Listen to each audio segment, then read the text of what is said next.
Hi there. We're continuing our journey through the Psalms, the Tehillim, the praises in Hebrew, and we're in Psalm 82. That's Psalm Peh Bet in the Hebrew numbering system. Peh is the letter that stands for 80 and Bet is the letter for 2. So this is a Mizmor L'Asaf. It's a musical composition either by Asaph or in the Asaphic tradition.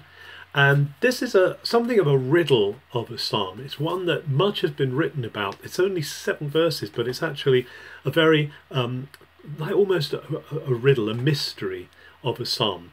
We're going to look at it, and I'm not going to make definitive statements about it, but I'm just going to explain some of the pointers that there are in this psalm. So the psalm starts off clearly enough.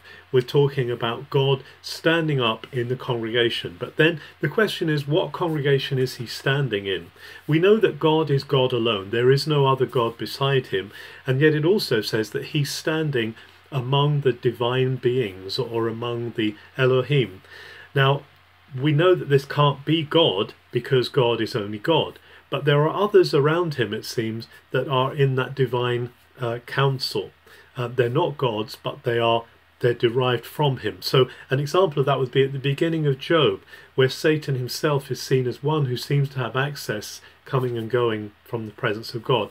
Perhaps angelic beings, or it could even be that here the singer is being poetic here and talking about God and God standing in the midst of all the foreign gods that are around, because this is going to be a word of judgment against the foreign gods. So it could be that it's talking to the foreign quote-unquote gods or non-gods, that God is raising himself up.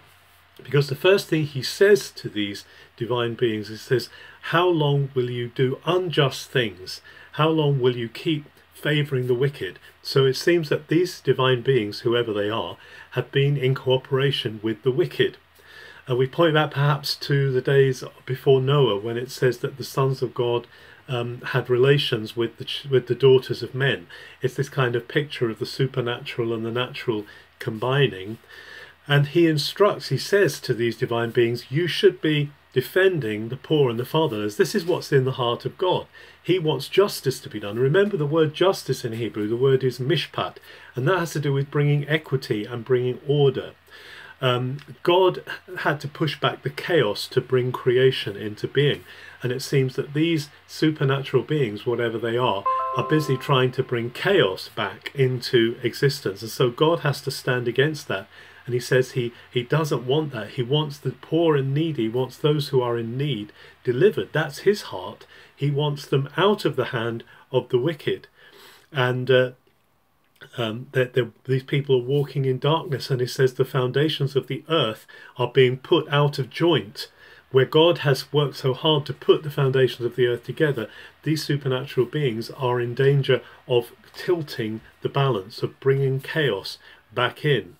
And then God makes this statement in 82 verse 6 and verse 7. He says, you called yourselves divine beings. Yes, I say you may be divine beings, you may be children of the Most High, but you're going to die like men, and you're going to fall like princes. So here is God's judgment on these divine beings or non-gods or whatever they are, and he is going to say that they're finished, that whatever influence they've had on the earth is going to be overcome.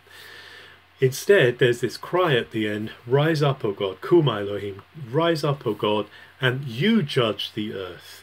You bring Shafat Aretz, you bring the equity, you bring back the balance which these supernatural beings have knocked out of kilter. Because you, Lord, are going to be the one who is the heir of all nations. You are going to inherit everything. So as I say, it's a very interesting, quite a riddle of a psalm, but it seems to be here that basically God is saying whatever purports to be a supernatural being is not going to stand against him, and he's going to bring equity and justice. And of course, through Messiah Jesus coming, he is given all power and all authority, and he is given the keys of death and hell, and he overcomes all other powers and all principalities that would seek to move against him. So as we go out into the world today, as we go out and as we live today, let's live knowing that there is only one God, who is the God who brings equity. All other claims to supernatural being, all other claims to power can be ignored and forgotten about. Let's pray that God brings justice, balance, order into the earth and pushes back the chaos. Have a good day.